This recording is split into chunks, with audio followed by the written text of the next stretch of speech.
दोस्तों, आज की कहानी बेहद भावुक कर देने वाली एक पति पत्नी की है, जहां एक पत्नी दिन रात सिलाई मशीन चलाकर अपने पति के सपनों को पूरा कर देती है।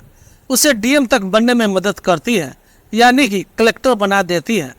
लेकिन जब उसके पति के कलेक्टर की ट्रेनिंग चल रही थी, उसी दौरान एक ट्रेनिंग कलेक्टर लड़की उसके पति से प्यार कर बैठती है। और एक दिन वह लड़की उसके पति से कहती है कि तुम अपनी 5वीं पास पत्नी को छोड़ दो और मुझसे शादी कर लो। तुम भी कलेक्टर हो और मैं भी कलेक्टर हूँ, क्योंकि तुम्हारी पत्नी 5वीं पास है, मतलब कि अनपढ़ ही है, और अब तुम एक कलेक्टर बन चुके हो। अब यह तुम्हारे लायक भी नहीं है। अगर कोई जानेगा इस बात को तो लोग क्या कहेंगे, तुम्हारे पद प्रतिष्ठा की बेइज्जती होगी। इतना बात सुनने के बाद उसका पति उस लड़की से जब अपनी कहानी सुनाता है और उसके बाद जो फैसले लेता है, जिसे सुनकर आपकी आंखों में आंसू आ जाएंगे और आप सोचने पे मजबूर हो जाएंगे कि आज के दुनिया में भी इस तरह के लोग मौजूद हैं। तो आइए जानते हैं पूरी कहानी को। तो वीडियो में अंत तक जरूर बने रहें। लेकिन कहानी में आगे बढ़ने से पहले मैं कुमार विजेता कहानी खबर तक के इस नए एपिसोड में आप सभी का बहुत बहुत स्वागत करता हूं और उम्मीद है कि आप स्वस्थ और खुश होंगे। साथ ही आप लोगों से एक विनती भी है कि वीडियो पर एक लाइक करके चैनल को सब्सक्राइब कर ले और कमेंट में अपनी राय के साथ अपना और अपने शहर का नाम जरूर लिखें। दोस्तों, यह कहानी जो मैं आपको सुनाने जा रहा हूँ, यह कहानी है प्रमोद और उसकी पत्नी कविता की। दोस्तों, प्रमोद की शादी जब कविता से हुई थी तो कविता मात्र 5वीं क्लास पास थी, लेकिन उसके अंदर गुणों की भरमार थी। प्रमोद के पिता ने यह रिश्ता देखा था और उसने अपने बेटी की शादी कविता से करवा दी थी। प्रमोद शादी के वक्त ग्रेजुएशन कर रहा था और उसका फाइनल ईयर चल रहा था। अब जैसे कविता की प्रमोद से शादी होती है तो कविता पूरे घर में अपना इंप्रेशन बना लेती है।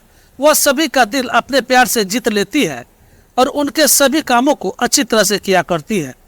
धीरे धीरे समय बीतता है और समय के साथ साथ जो प्रमोद है उसकी ग्रेजुएशन भी कंप्लीट हो जाती है। अब जैसे प्रमोद की ग्रेजुएशन कंप्लीट होती है तो उसके बाद वह सपना देखता है कि मुझे एक अच्छी सी सरकारी नौकरी पे लगना है और नौकरी पे लगने के बाद हमारी ज़िंदगी अच्छी तरह से व्यतीत होगी। इस सपने को वह अपनी पत्नी कविता को बताता है और कविता भी प्रमोद से बेइंतहा प्यार करती थी। तो वो कहती है, चाहे जो भी हो, मैं इस सपने को पूरा करने में तुम्हारी पूरी मदद करूंगी। इसके बाद धीरे धीरे कुछ समय बीतता है और अचानक कुछ दिन के बाद प्रमोद के पिता की मौत हो जाती है। प्रमोद के पिता के जैसे ही मौत होती है, उसके बाद घर की सारी जिम्मेदारी प्रमोद के ऊपर आ जाता है, क्योंकि प्रमोद घर का बड़ा लड़का होता है।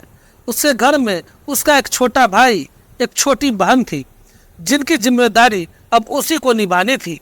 अब इसके बाद प्रमोद एक दिन अपने कमरे में बैठा हुआ अपनी पत्नी से बातें कर रहा था अब तो लगता है मेरा सपना टूट ही जाएगा।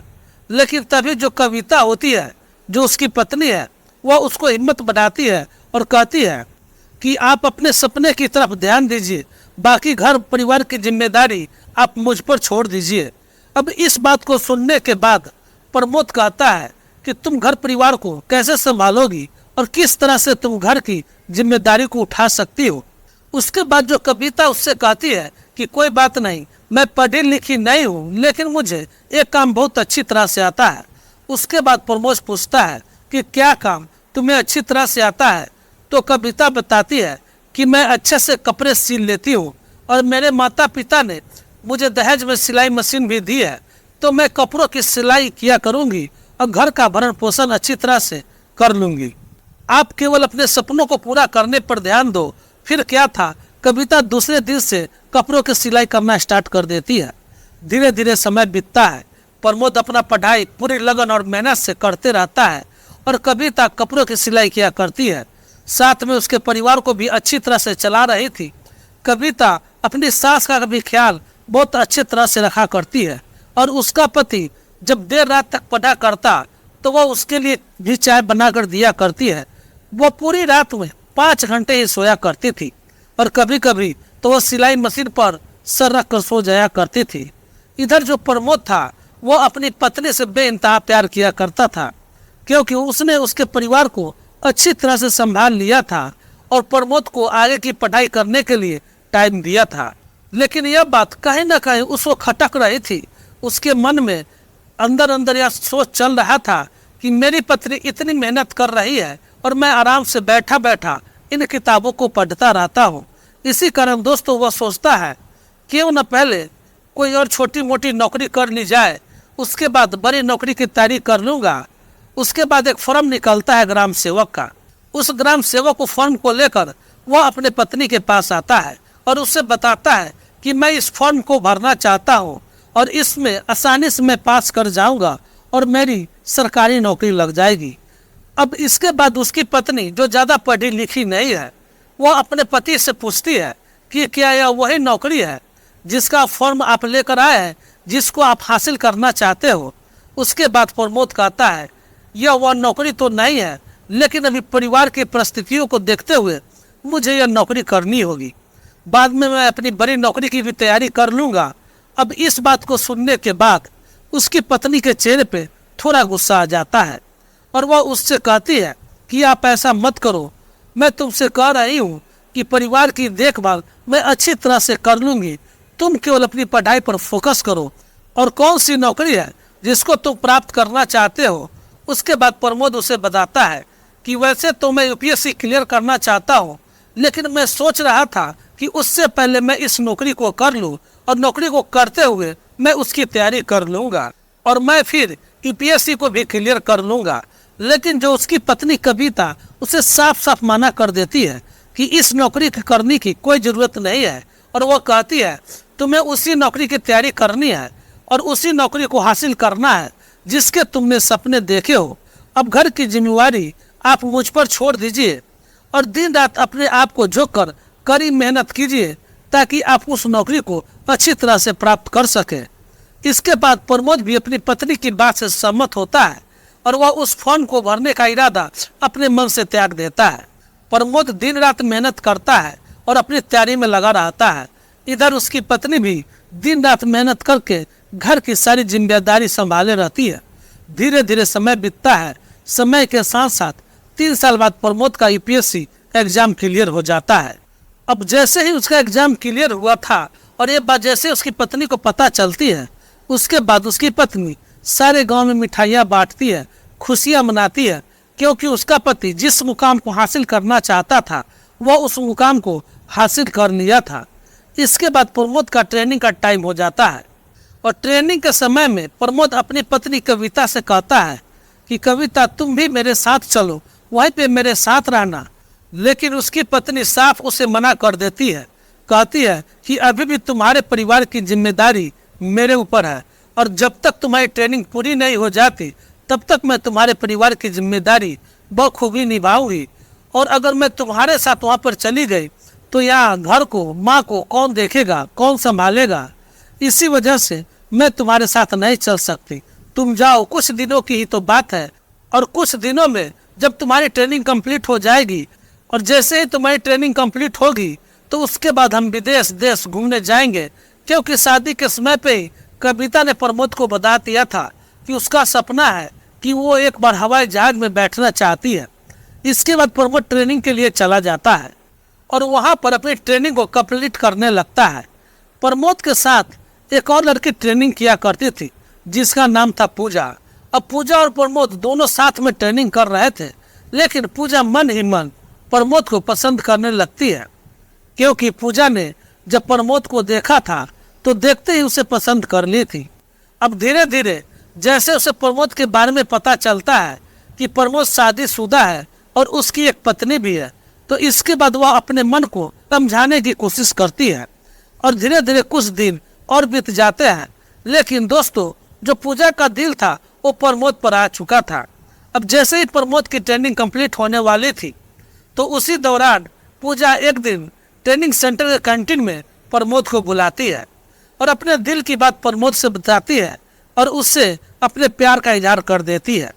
दोस्तों, पूजा की बात सुनने के बाद प्रमोद जैसे ही अपनी पूरी कहानी पूजा को बताता है कि वह किस हालात में पहले था और उसे यहाँ तक पहुँचाने में और इस मुकाम को हासिल करने में उसकी पत्नी कविता ने कितनी मेहनत की है, कितनी कष्ट उठाई है और कितना बड़ा त्याग किया है।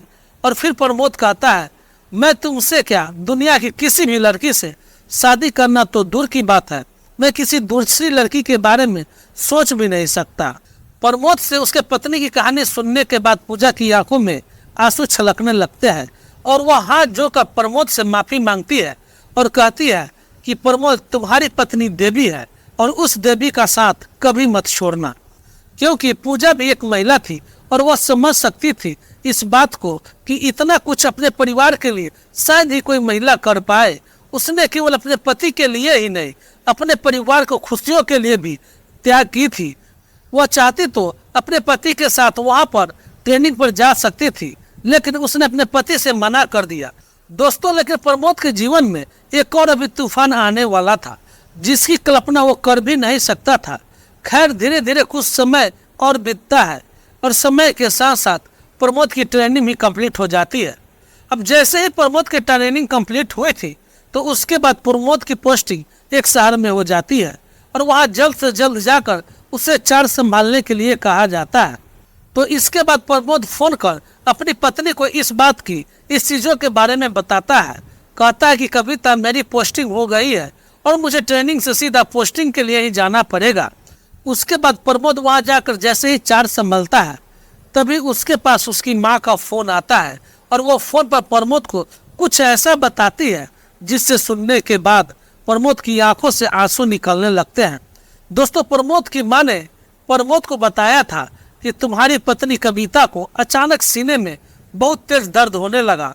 उसके बाद जैसे ही हम लोग उसे हॉस्पिटल लेके जा रहे थे तो अचानक से रास्ते में उसने दम तोड़ दिया। इस बात को कहने के बाद प्रमोद की माँ भी फुट फुट कर रोने लगी थी। इधर प्रमोद का भी बहुत बुरा हाल था। उसके बाद प्रमोद तत्काल में छुट्टी लेकर सीधा अपने घर पर जाता है और वहाँ पर जाता ही अपने माँ से गले लिपट कर फुट फुट कर रोने लगता है। फिर अपने परिवार वालों के साथ मिलकर अपनी पत्नी का अंतिम संस्कार करता है। अंतिम संस्कार करने के बाद कुछ दिनों तक शोक सभा मनाई जाती है और तभी वो फैसला करता है कि मैं अपनी पत्नी के लिए जीते जी तो भी कुछ नहीं कर पाया, लेकिन मरने के बाद उसके लिए जरूर करूँगा। इसके बाद वो कविता की अस्थियों को लेता है और अस्थियों को लेकर एरोप्लेन में जाने की सोचता है। वह सोचता है कि मेरी पत्नी का सपना था कि वह हवाई जहाज में घूमना चाहती है, लेकिन जीते जी मैं उसके इस सपने को पूरा नहीं कर पाया तो क्या हुआ। अब मैं उसकी अस्थियों को एरोप्लेन से सफ़र करा दूंगा। इसके बाद प्रमोद अपनी पत्नी की अस्थियों को लेता है और दिल्ली एयरपोर्ट से एक फ्लाइट की टिकट लेता है और अपनी पत्नी के अस्थियों के साथ सफ़र करता है। रास्ते में वो बहुत सारी बातों को सोचता है और सोच सोच कर फुट फुट कर रोने लगता है, क्योंकि पहले उसके पास ना तो टाइम था ना पैसा था, लेकिन आज प्रमोद के पास पैसा, टाइम सब कुछ था, लेकिन आज उसकी पत्नी साथ नहीं थी। सिर्फ उसके सपने थे और उसकी यादें थी। लेकिन दोस्तों, कहते हैं ना कि होने को कौन टाल सकता है, ऐसा ही कुछ प्रमोद के साथ हुआ था। दोस्तों, इस कहानी को सुनाने का उद्देश्य किसी को दुख देना नहीं, बल्कि आपको जागरूक करना है, शिक्षित करना है, ताकि आप सावधान रहें, सतर्क रहें। ऐसी कहानी से सीख लेकर जिंदगी का कोई फैसला सोच समझ कर सके। तो चलिए मिलते हैं फिर अगले वीडियो में ऐसे ही एक नई और सच्ची कहानी के साथ। तब तक के लिए आप लोग मुझे इजाज़त दें। जय हिंद, जय भारत।